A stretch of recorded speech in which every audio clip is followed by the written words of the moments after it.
It is Friday, May 17th. Let's talk PlayStation.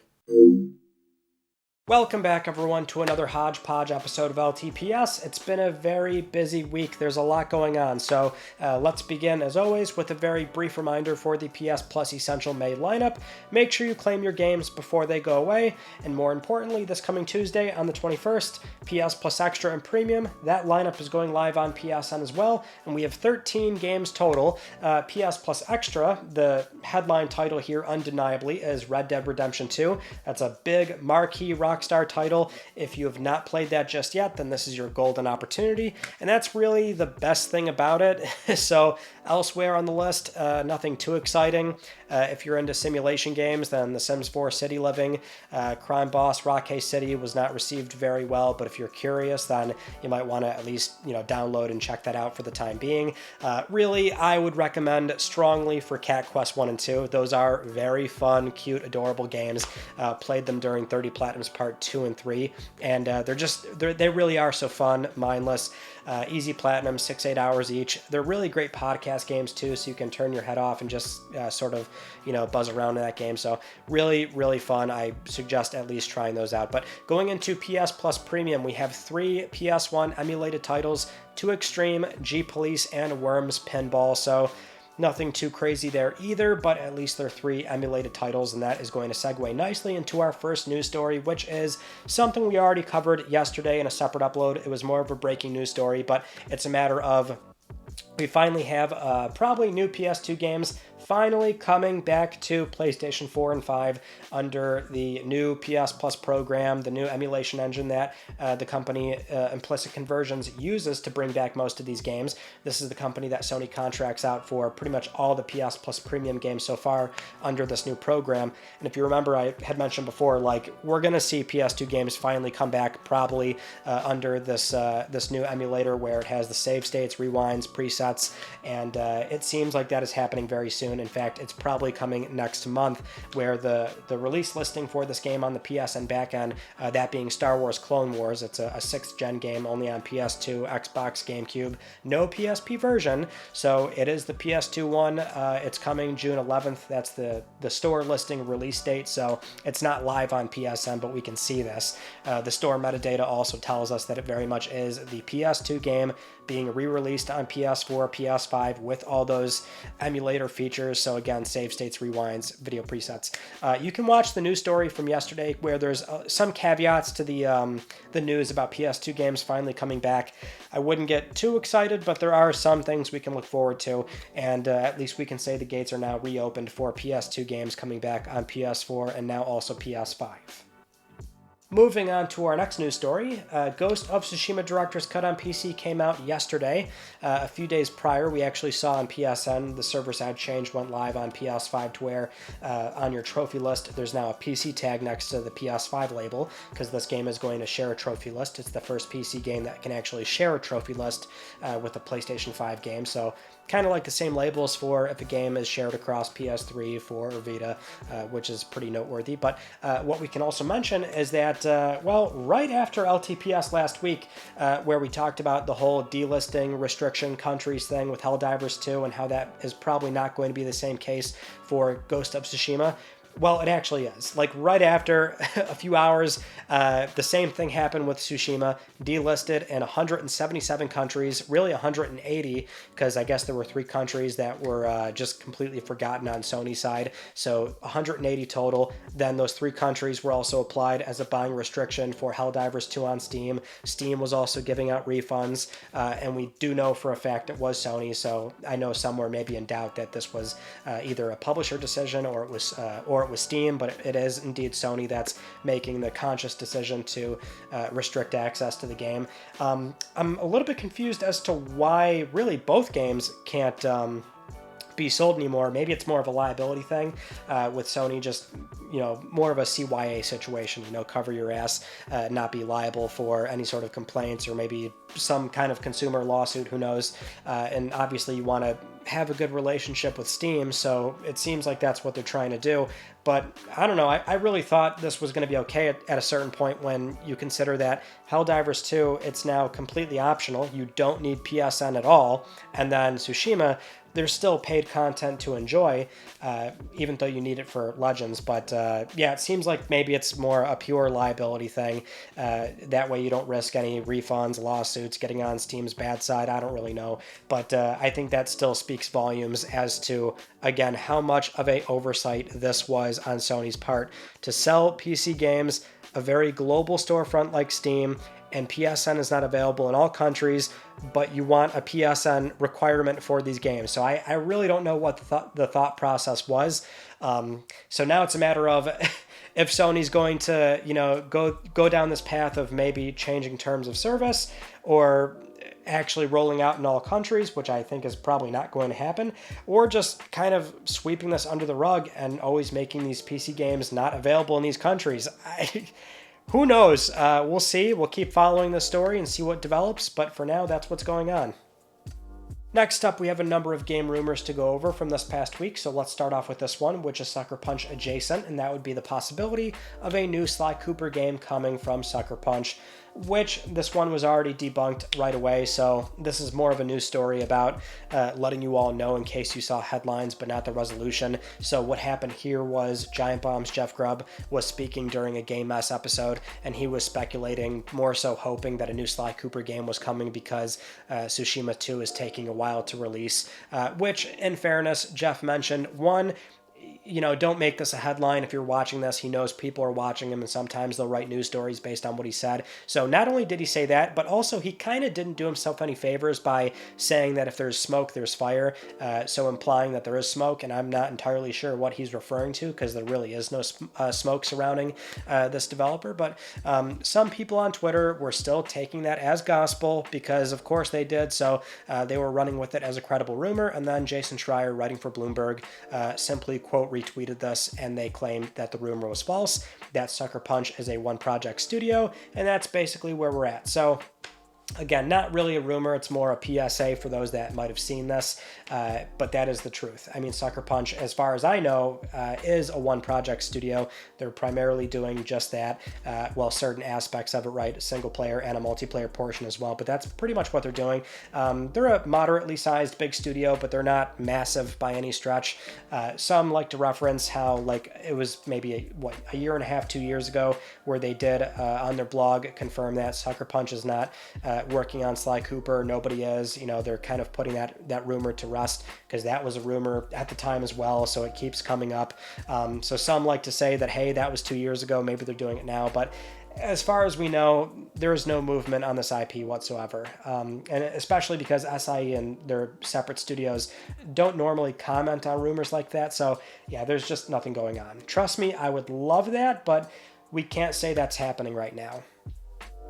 Moving on to a very simple and straightforward rumor, and that is PlayStation Studios' next PC game is probably God of War Ragnarok, based on this report from Bill Kuhn, writing for Deal Labs, where they've been incredibly consistent with usually getting some insightful info on PS Plus lineups or things that are usually going to show up on the PS blog within 2 weeks to a month. So they've got a very good track record, and that's probably how they're seeing this. So they claim Ragnarok is going to be available on PC very soon, and the announcement is sometime this month, May 2024. So it's very believable. We know that Sony's working on shipping more PC games for their back catalog. Really, the only thing we can say is that it's more surprising that they've not done The Last of Us Part 2, Gran Turismo 7, and Demon's Souls just yet.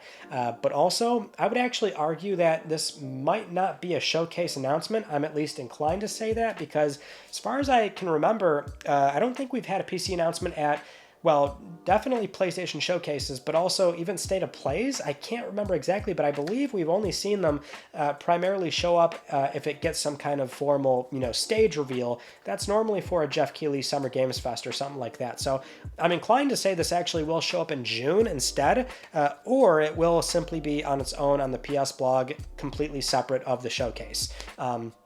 Maybe they are going to change that and it will show up during the showcase, but that's at least my gut reaction to this news. But as far as the legitimacy of it, I mean, yeah, probably happening. It's probably going to be the next game, and perhaps we'll get the details fairly soon.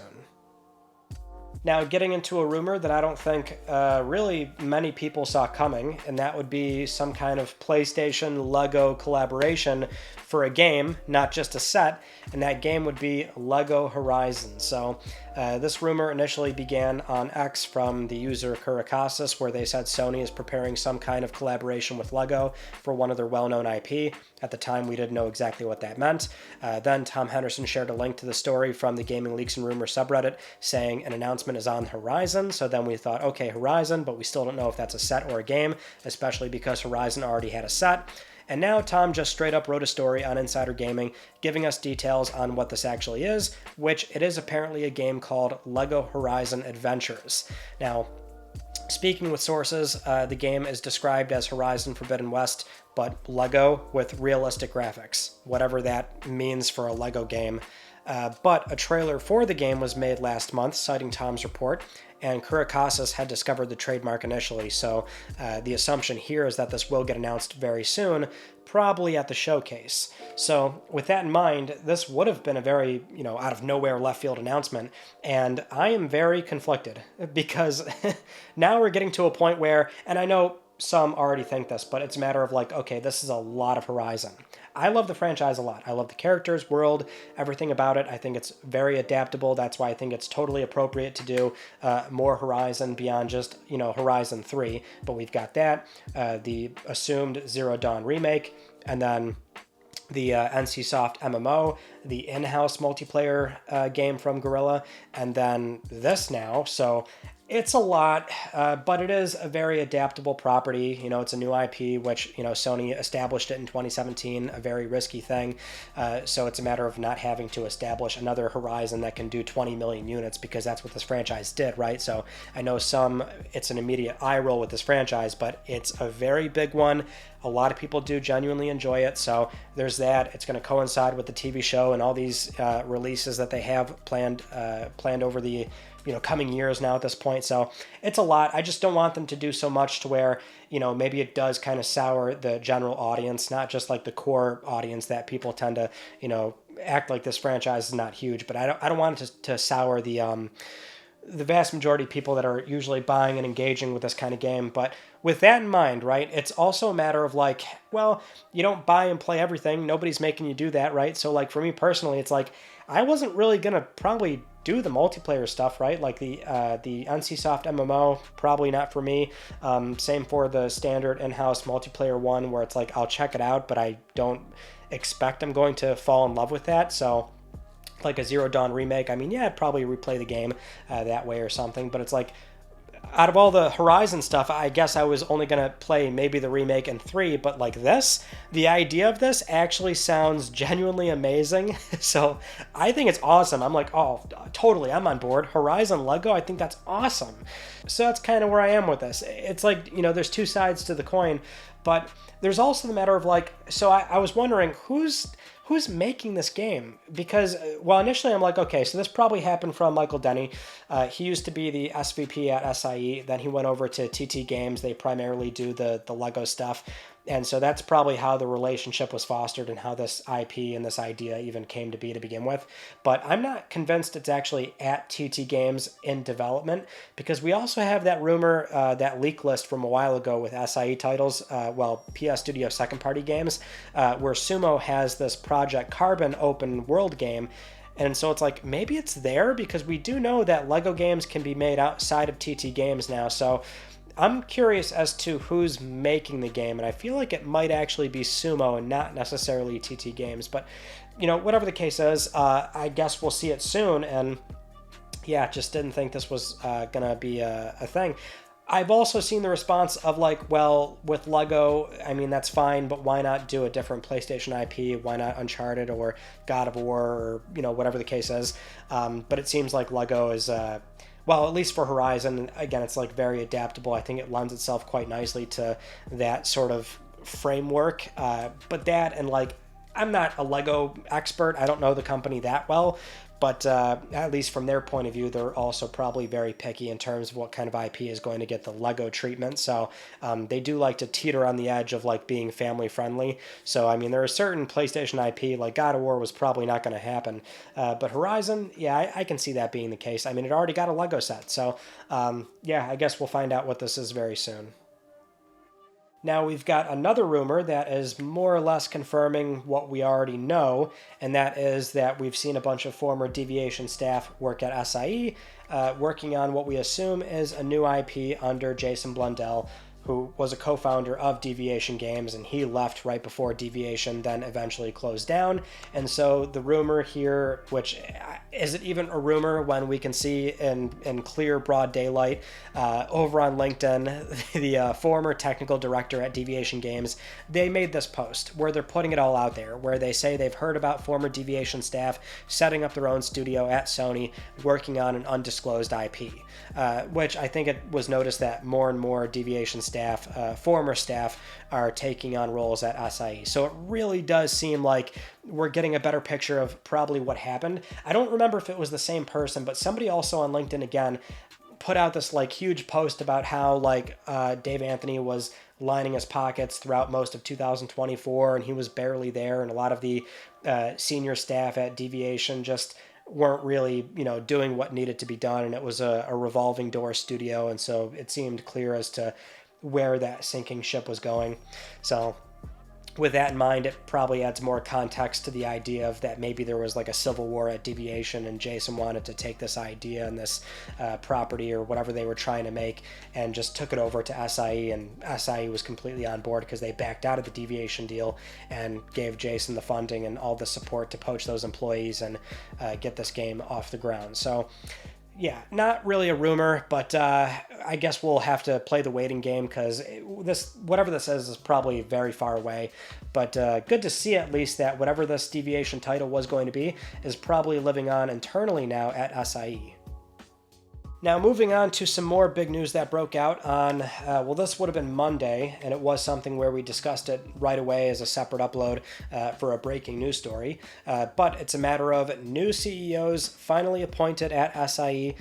We know Jim Ryan left the company back on April 1st of this year, and for the time being, we've had Hiroki Totoki as the interim CEO. But now we know who's replacing Jim Ryan, and it's two CEOs filling his shoes, so one CEO per shoe, I guess we could say. But it's Herman Hulst. He was previously the head of PS Studios, now going to be the head of the CEO, I should say, of the newly named Studio Business Group.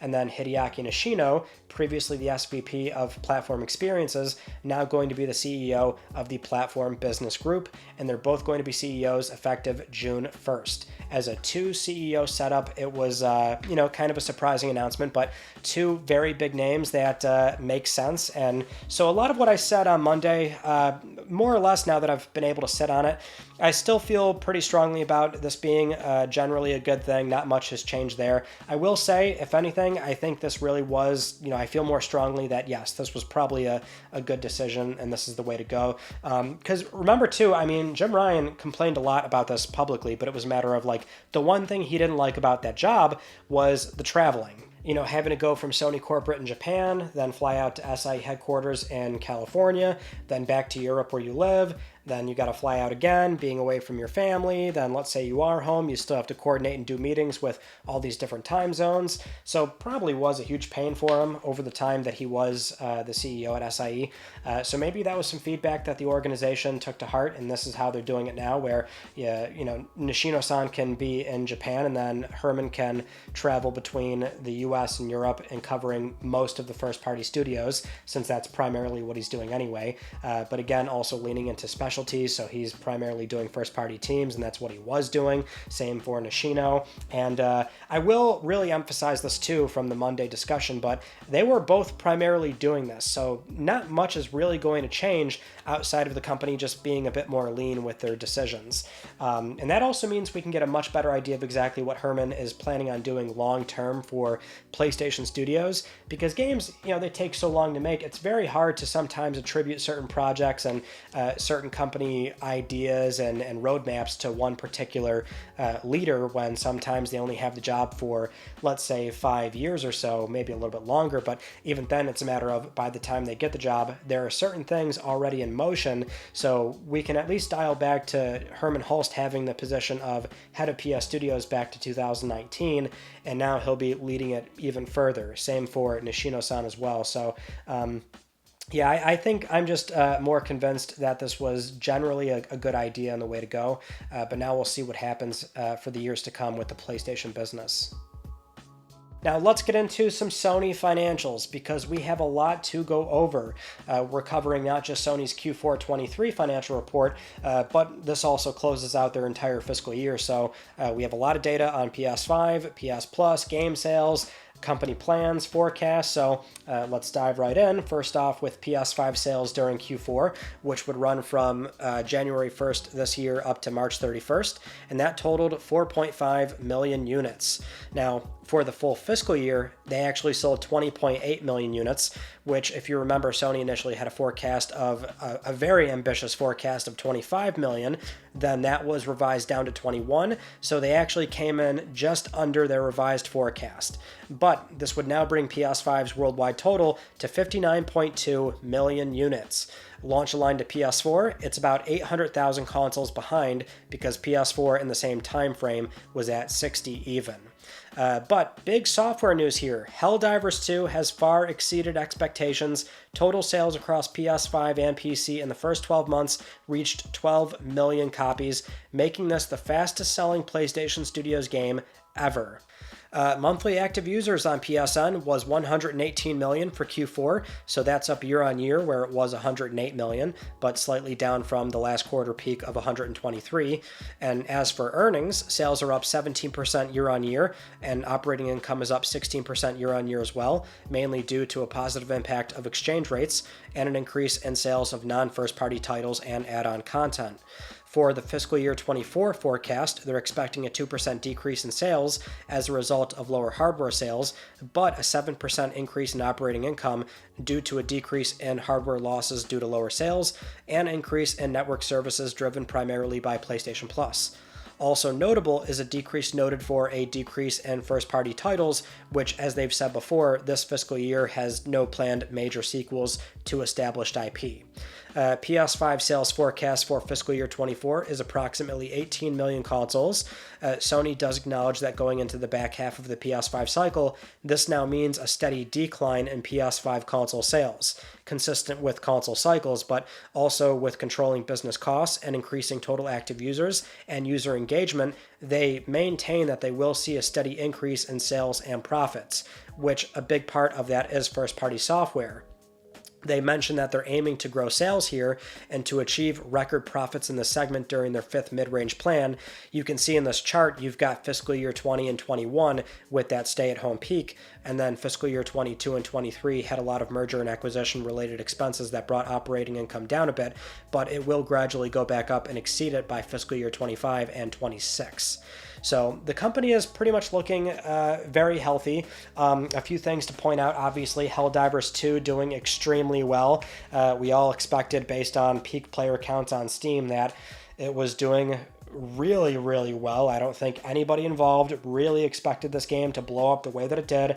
Right before that game launched on LTPS, I'm like, man, I don't know, I'm a little nervous. I mean, Helldivers, it's a very niche PlayStation IP, like, how is this going to do? And boom, became the number one fastest selling PS Studios game ever. Crazy. As for console sales, this is something where generally it's all very good. I mean, it really depends on how you frame it, and some places will try and frame this in a, an unsavory way, but for the most part, it's all very good for, well, Sony, it's their company, but yeah, they sold 20.8 million. That's a ton, but that's from their revised forecast. We have to remember the 25 million they set prior was like super high, ambitious. That would have been a crazy record for PlayStation history. So, not hitting that, and also, I guess, under the current economic conditions that society has right now, like if anything, it's actually still pretty miraculous they were able to do what they did. And then there's just the average spend per box. PS5 costs more than PS4, which is why they're still generating so much more money versus the PlayStation 4 cycle, where even that was a very lucrative cycle for the company. Then there's also this, some places were putting out this headline that PS5 sales were actually down 29% year over year, which is true. But the thing we have to remember about that is that they came off of a fiscal year where they were up like 200 something percent, because the fiscal year before that, they were heavily supply constrained. The last fiscal year was like the first year they were able to go where supply was not really a problem. So PS5, shot up the charts and did incredibly well.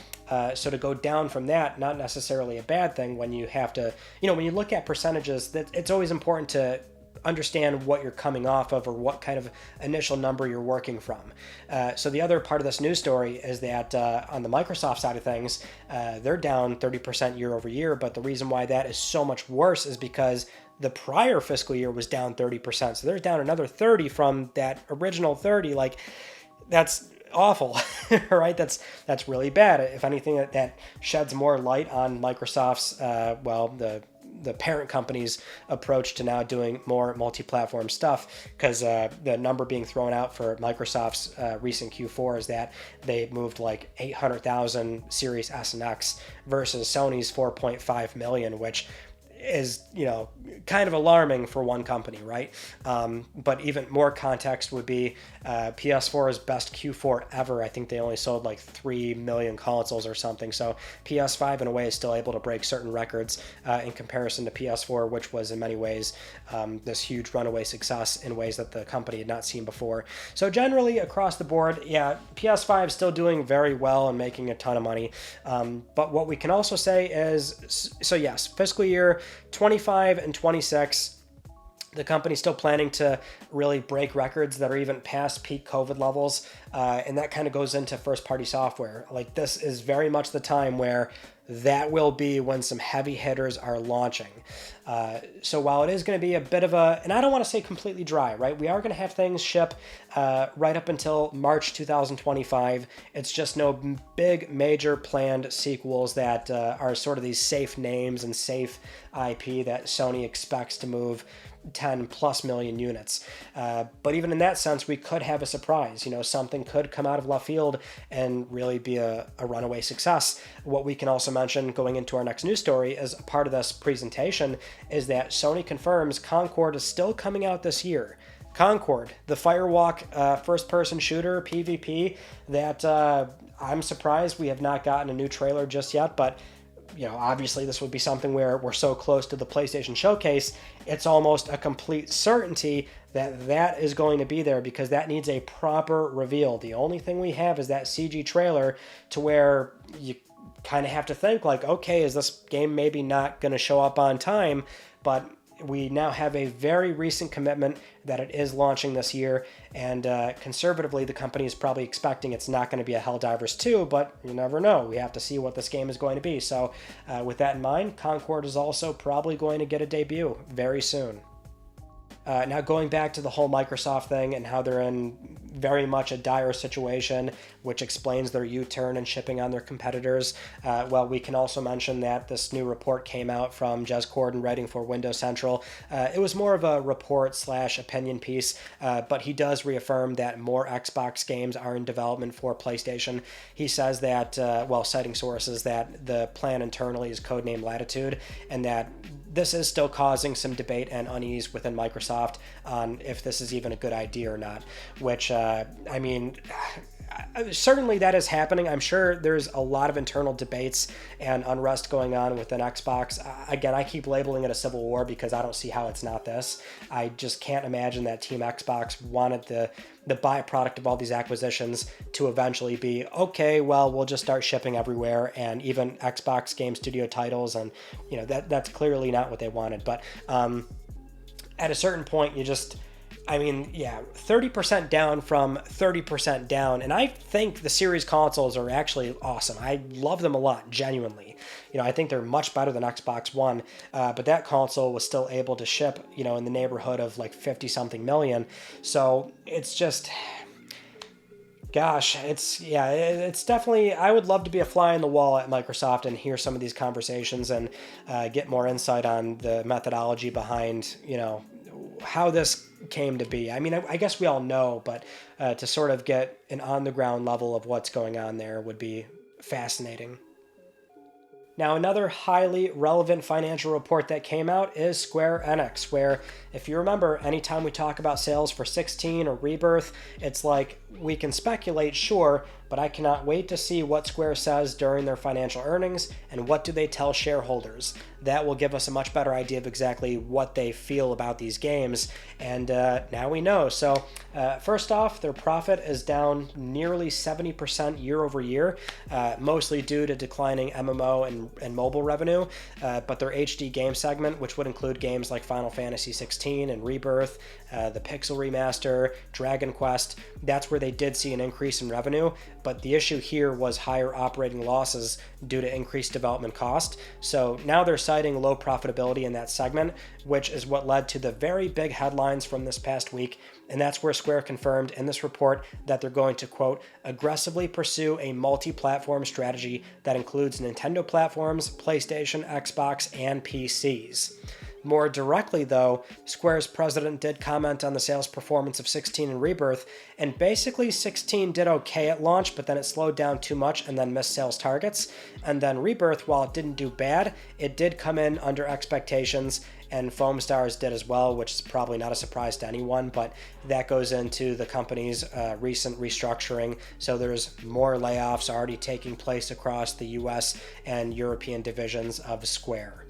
So there we have it, straight from Square. They did indeed underperform. That's what I wanted to wait on, right? Hearing it from Square before we make these broad assumptions. Even then, it sounds like they didn't do terrible, but it is disappointing to know that 16 slowed down the way that it did. I really enjoyed that game. I was really hoping that game was going to have stronger legs. And then Rebirth, I mean, it's one of those things where there's been so much talk around the Final Fantasy name. Is it as strong as it used to be?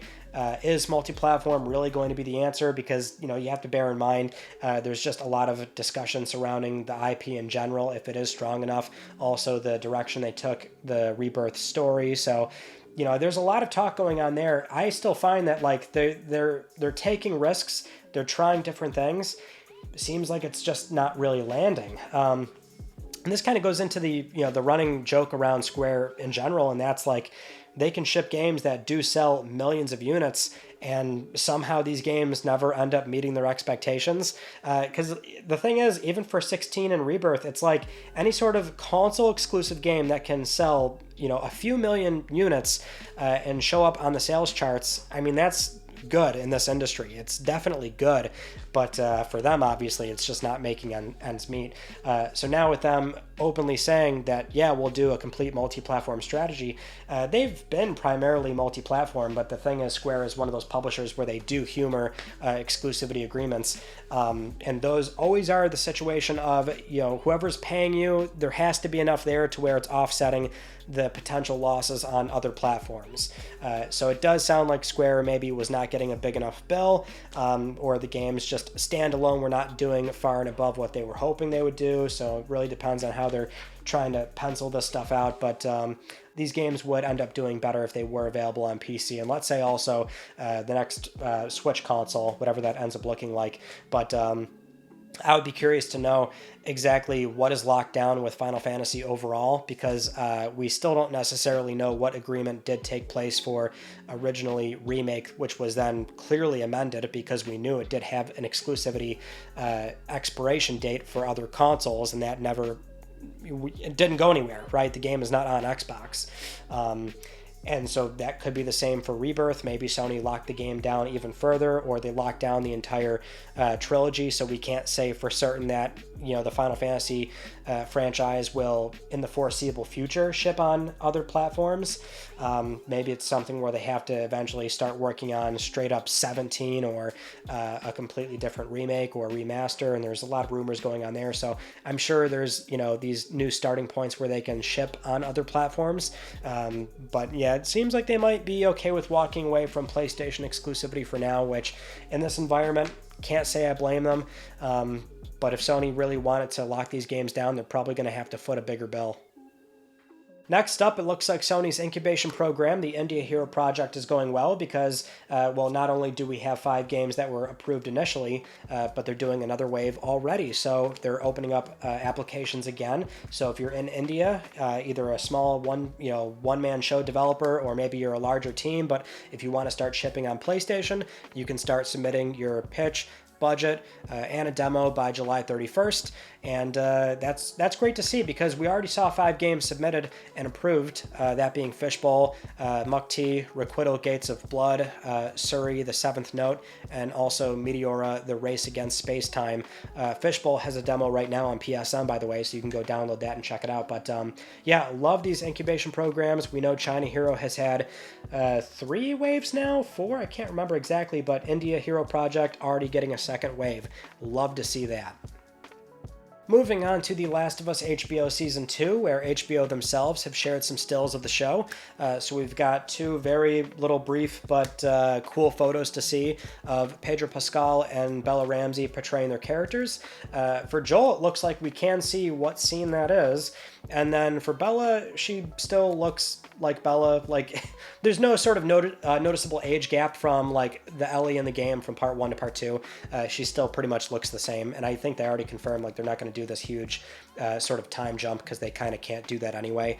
But maybe the more interesting thing is we got more shots of them filming, and we actually got a very clear video of a Seattle portion where it's, Ellie and Dina on horseback and they're going through the town. And so that was like really cool to see because it's like a very clear video that somebody was able to take. But yeah, there's more of that getting shot as well. So exciting stuff.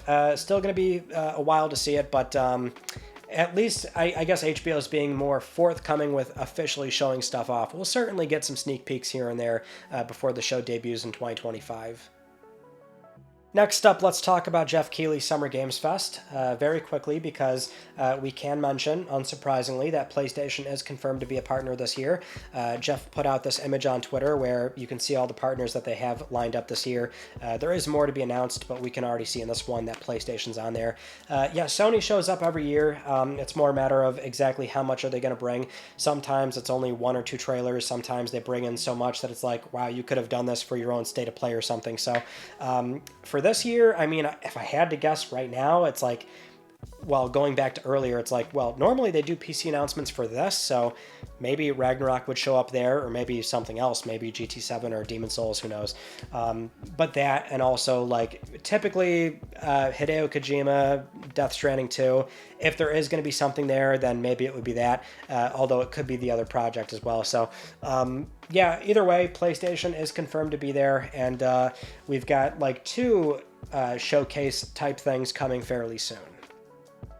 Now, with all that said, it is time for Let's Talk Plus, the weekly Let's Talk PlayStation giveaway, where one of you can win a $10 PSN code. I would like to congratulate this viewer right here. I'll be contacting you very soon via email or X, and if you would like to win a $10 PSN code, it is so simple. We do this every single week on Let's Talk PlayStation. Follow the link down below, enter the Gleam giveaway, and supporting this channel a number of ways can gain you an entry, and I'll announce the winner next week, because I'm trying to help pay for your games. Those are all the stories from this past week that I wanted to talk about with you all, and we were very busy this past week because Monday we had the breaking news about the new CEOs, so we had a more thorough talk on that. Then Wednesday, which was supposed to be the Tuesday video, that was, the PlayStation 5 grill. Had to do it, just like the PS4 Pro one.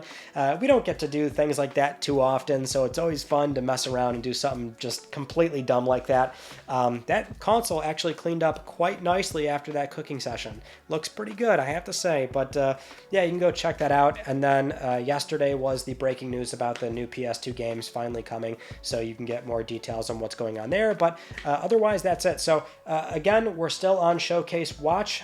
Whenever they do confirm this thing, we'll try and have a conversation up right away, which means depending on when they do or do not say anything, maybe we will or will not have an upload on Tuesday. Still not sure, but we'll try and do something day of, talking about predictions and expectations and things like that. So with all that in mind, that is it. So that concludes this week's episode of Let's Talk PlayStation.